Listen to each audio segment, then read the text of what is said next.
हम लोग आगे बढ़ते हुए निर्दिष्ट कार्य 2.3 को हल कर रहे हैं, जिसमें हमें px दिया गया है और qx, और हमें भाग देकर भागफल और शेषफल ज्ञात करना है। तो सबसे पहले तो आपको ये दोनों px और qx लिखना है।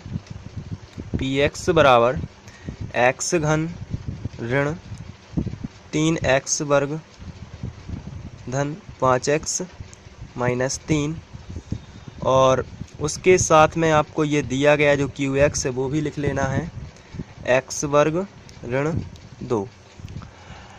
इसके बाद अब आपको px और qx को भाग देना है, इसलिए सबसे पहले तो आपको इसमें भाग का एक चिन्ह बनाना है, जो इस तरीके से बनाना है।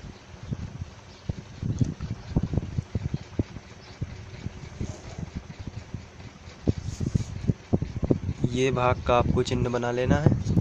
इसमें जो px है उसको आपको भीतर लिखना है इस चिन्ह के, x घन माइनस 3x वर्ग प्लस 5x माइनस 3, और जो qx है उसको आपको बाहर लिखना है, x स्क्वायर माइनस 2। अब आपको देखना है कि भाग किस तरीके से दिया जाता है। तो आपको पहले पद को यहाँ देखना है और पहले पद को यहाँ देखना है।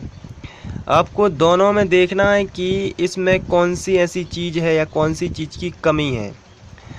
तो यहाँ x पे 3 की घात है, यहाँ x पे 2 की घात है। कहने का मतलब ये है कि इस पे जो घात है x पे 3 की घात, ये इससे एक ज़्यादा है। यदि हम इसमें x का गुणा और कर दें तो ये x पे 3 की घात बन जाएगी। तो आपको इनकी और इसकी तुलना करनी है, और जो कमी है, जो तुलना में जो कमी आ रही है उसको ऊपर लिखना है। तो इसे हम भाग कह सकते हैं। तो यहाँ x पे 3 की घात है, यहाँ x पे 2 की घात है। इसका मतलब है कि यहाँ हमें x का गुणा और इस पद में करना होगा, तब ये जाकर x घन बनेगी। तो चलिए यहाँ आपको लिखना है x अकेला, क्योंकि x की कमी है दोनों में। अब x का गुणा इसमें भी करना है और x का गुणा इसमें भी करना है, मतलब x का गुणा इस पद में भी करना है और इस वाले पद में भी करना है। दोनों पदों में हमें x का गुणा करना है। तो चलिए शुरू करते हैं। सबसे पहले आप x का गुणा x वर्ग में करेंगे तो x घन हो जाएगा, क्योंकि गुणा में घातें जुड़ती हैं और 2 की घात इसके ऊपर है और इसके ऊपर कोई भी संख्या की घात नहीं है तो 1 की मानी जाती है।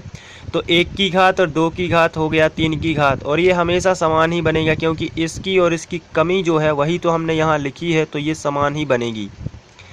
इसके बाद x का गुणा हम 2 में करेंगे तो सबसे पहले हमें चिन्हों का करना है। यहाँ माइनस का चिन्ह लगा है, लेकिन यहाँ जो है कोई भी चिन्ह नहीं लगा है, तो यहाँ प्लस का माना जाता है। तो प्लस और माइनस असमान चिन्हों का हमेशा माइनस ही होता है।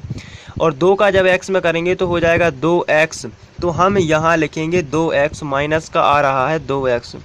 तो हमने यहाँ क्यों नहीं लिखा है, तो उसका कारण ये है कि हमें 3 की घात के नीचे 3 की घात लिखना है, 2 की घात के नीचे 2 की घात, और x यानी 1 की घात के नीचे 1 की घात। तो यहाँ 2 की घात के नीचे 2 की घात लिखेंगे, लेकिन यहाँ हमारे पास जो है वो 1 की घात आ रही है, इसलिए हम x के नीचे x ही लिखेंगे।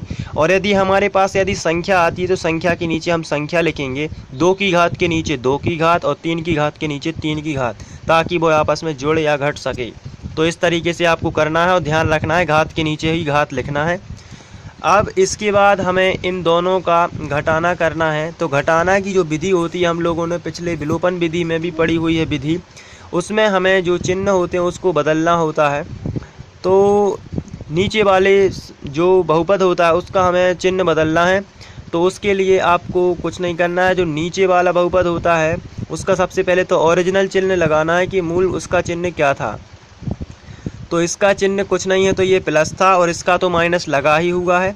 तो आपको क्या करना है कि इस जो प्लस में है इसको सर्किल में कर देना है और इसका चिन्ह बदल के उसका विपरीत कर देना है। यदि धन का है तो ऋण का कर देना है, और यदि ऋण का है तो धन का कर देना है। इसी तरीके से ये जो है इसको आपको बदल देना है। ये ऋण का है तो इसको पलट के आपको धन का कर देना है। बस इतना छोटा सा काम करना है। इसके बाद एक्स घन और माइनस एक्स घन, ये इसमें कोई भी चिन्ह नहीं है, तो ये प्लस का तो वैसे ही है, लेकिन ये माइनस का है तो ये आपस में कैंसिल हो जाएंगे। तो आपको ऐसा इस तरीके से इनको काट देना है। इसके बाद जो बचता है वो माइनस के साथ में 3x वर्ग बचा है, तो उसको हम यहाँ लिखेंगे 3x वर्ग, क्योंकि नीचे कोई संख्या जुड़ने या घटने की नहीं है, इसलिए ज्यों का त्यों। और प्लस का 5x और प्लस का 2x आपस में जुड़ जाएंगे तो प्लस के ही 7x हो जाएंगे और माइनस का बचेगा 3।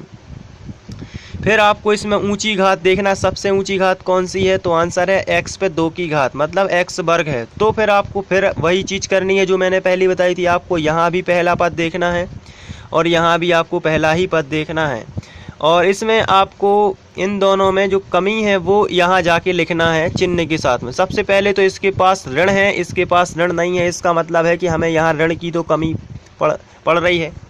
इसके बाद यहाँ 3 है, यहाँ 3 नहीं है, इसका मतलब इसको और 3 और चाहिए, तो इसके लिए हम यहाँ से इसको 3 दे देते हैं। इसके बाद x वर्ग इसके पास है, तो x वर्ग इसके पास भी है, मतलब x वर्ग इसके पास है, ओनली इसके पास माइनस नहीं था, 3 नहीं था, तो हमने माइनस और 3 लगा दिया। अब इस जो -3 है इसका गुणा इसमें भी करना है और इस -3 का गुणा इसमें भी करना है। तो चलिए शुरू करते हैं। जब -3 का इसमें गुणा करेंगे तो हो जाएगा -3x वर्ग, तो इसको यहीं लिख देंगे -3x वर्ग। इसके बाद फिर इसका गुणा इसमें भी होना है, तो सबसे पहले चिन्हों का होगा, तो माइनस और माइनस समान चिन्ह है तो ये प्लस बना देगा और 3 दूनी 6 हो जाएगा। तो चूंकि ये संख्या आ रही है इसलिए संख्या के नीचे ही लिखेंगे, x के नीचे नहीं लिखना है यहाँ पे। इसके बाद आपको फिर इनमें घटाना कर देना है, तो घटाना करने के लिए बहुत ही सिंपल है, हमें नीचे वाले समीकरण जो होता है, जो बहुपद होता है, उसके हमें चिन्ह बदल देना है। तो ये माइनस का है तो ये प्लस का हो जाएगा, ये प्लस का है तो माइनस का कर देना है। ये पहला पद तो कैंसिल ही होता ही है, आपको याद रखना है। और यहाँ 7x बचा है तो इसको ही, और ऋण का 3 और ऋण का 6 तो ये हो जाएगा ऋण का 9। तो इस तरीके से भाग हो जाता है।